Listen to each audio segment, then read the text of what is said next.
Hey there, what's up everyone? Welcome to the One Brain Four Wheels channel. It's the Gare Bear here like always. And recently I've come to the conclusion that my poor Pontiac Fiero does have an exhaust leak. Boo! But I've decided I don't want to pay a mechanic to fix this, so I'm going to try it myself, right? That's what I made the channel for.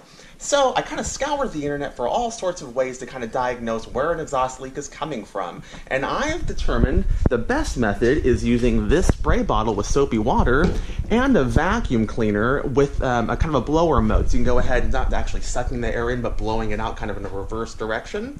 And I'm going to go ahead and demonstrate how I was able to find my exhaust leak on the Fiero. So stay tuned. So yeah, I went ahead and went to our local home improvement warehouse and bought this 5 horsepower rigid ShopVac here just yesterday actually, because as fate would have it, our ShopVac that we keep in the garage just burned out about a month ago. But yeah, so I went ahead and bought this. 5 horsepower should be plenty.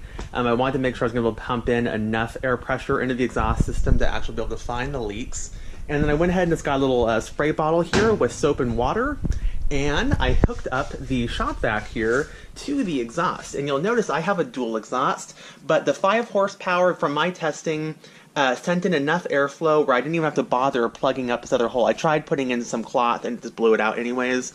But even with this extra outlet unplugged, the 5 horsepower air blowing in there was plenty of air coming out of the exhaust system in general to be able to find the leaks. So what I'm going to go ahead and do now is actually demonstrate how this process works. So if you have headphones on, I would suggest kind of turning down the volume a little bit because the vacuum's quite loud. I'm just going to turn on the vacuum. I'm going to go ahead and spray all the exhaust components down. For the camera, I'm just going to go ahead and show you guys the top end because I know where the leaks are. And maybe you guys can see if you can spot the leaks. You're gonna. Okay, let's play the game, Spot the Leak. With the vacuum on, let's spray it down. So far, so good. Here's a hint, look at where I'm spraying.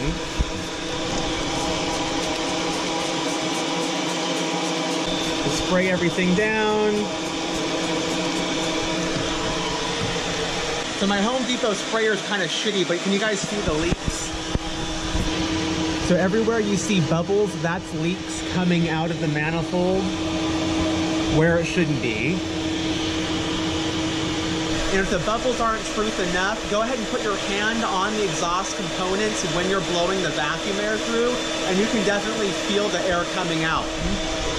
So when I put my hand down here, I can feel, it feels like the vacuum blowing out. It's very strong actually right in here. And up here, I don't really feel it actually. So that's where the bubbles are helpful because I probably couldn't detect that there was an exhaust leak here if I didn't have the soapy water. I actually don't feel any air coming through. On this side, I do a little bit, but not too much. Over here, I feel nothing but the bubbles show there's a leak.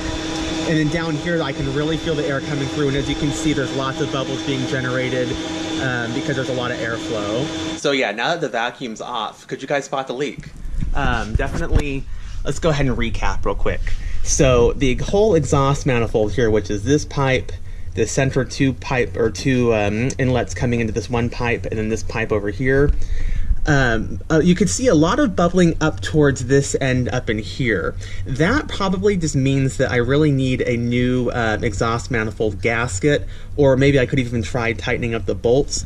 But I'm not even going to bother doing that because what you saw the majority of the bubbles coming from was down here. And if you guys can see, that is actually the weld at this kind of the confluence of all these exhaust pipes coming in and then leading out to the main exhaust pipe going to the cat. So I'm not even going to bother just replacing, you know, a gasket or anything like that because this whole thing is pretty much needing to either be kind of touched up with some new welds, or what I'm probably just going to do is go ahead and replace it. But yeah, it's kind of funny because, you know, I'm not really a trained eye at this, but when I look at those welds, they look fine to me. I don't even really see the crack. I mean, I can kind of see, you know, where the weld ends, and it looks like it's probably just kind of raised up somewhere, or it's cracked at the end of the weld there. But I can't even tell it, to be honest.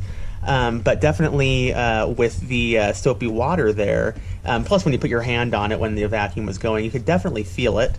And yeah, up here, Yeah, I couldn't even feel the vacuum coming out of this. So that's why the soapy water really is helpful, actually, besides just running the air through. But yeah, I thought that the vacuum kind of trick worked. So I don't know if you guys like that setup or not, but I would highly recommend. So yeah, just going ahead and wrapping things up here. I hope this video was helpful for you guys in diagnosing where your exhaust leak is coming from. If you did find it helpful, I would really appreciate it if you'd give this video a big thumbs up. It would help kind of bring the video up in the view count and up in the search results, and just help spread the word and share the knowledge with people that could maybe use this information. But yeah, I hope you guys enjoyed the video. If you want to see more videos of me working on the various cars that I have and solving little issues that always seem to arise constantly, then please subscribe to the channel One Brain, Four Wheels. And until next time, guys, I hope you have a fantastic day. Thank you so much for watching, and I will see you guys next time.